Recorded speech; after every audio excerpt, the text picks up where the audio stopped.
ben, comme vous le savez, c'est une tradition ici, hein. Donc, à chaque fois quand les ouvertures s'annoncent, le conseil municipal, à travers la commission éducation, donc, s'organise pour vraiment procéder à la commande publique destinée aux écoles de la commune.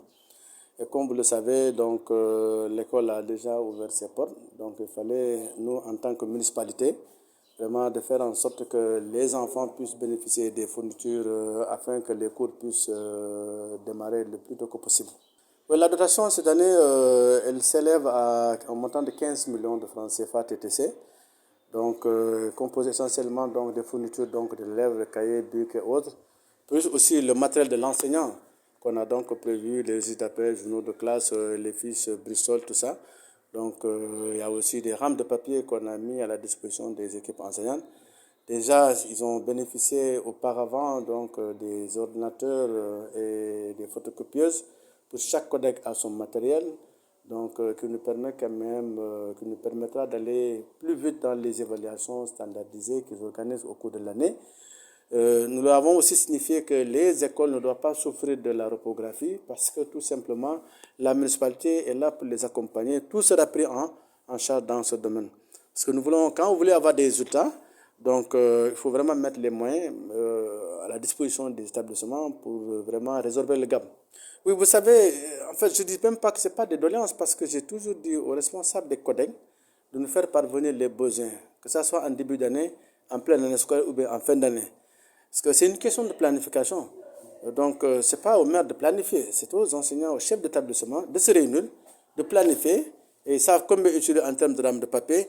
Ils savent combien le matériel dont ils ont besoin. L'essentiel est de nous remonter ces données pour nous permettre vraiment de procéder à des engagements. Oui, actuellement, nous sommes à 30 écoles élémentaires. Et en même temps aussi, nous avons plus de 6000 élèves au niveau de l'élémentaire et plus de 1188 élèves au niveau des CTP, les classes tout petits, et les classes communautaires, nous sommes à plus de 150 et quelques élèves. Et donc la demande est extrêmement forte, les moyens sont faibles, mais nous avons un plus grand nombre d'élèves au niveau de la région. C'est pourquoi nous avons conscience qu'il fallait donc miser pour le sac de l'élève. Oui, je pense qu'il faut dissocier quand même les histoires d'établissement, les problèmes d'éducation, des problèmes d'année électorale. Pour moi, les années sont les années. L'essentiel que la communauté et les gens de la communauté, que chacun prenne conscience du devenir de nos enfants. Il ne s'agit pas parce qu'on va dans les élections qu'on met une psychose dans la tête des gens. Je pense qu'on doit dépasser cela. Le plus important, c'est de comprendre que nous, on est des fonctionnaires, on doit travailler pour le compte de l'État, quelles que soient les situations qui vont donc qu'on aura vécues. Et il faudra savoir maintenant comment les surmonter. C'est vrai, il va y avoir une élection présidentielle, mais ce n'est pas une fin en soi. Que tous les acteurs comprennent que ça ne doit pas être un frein à l'éducation. Parce que l'éducation, c'est un tout, c'est un ensemble.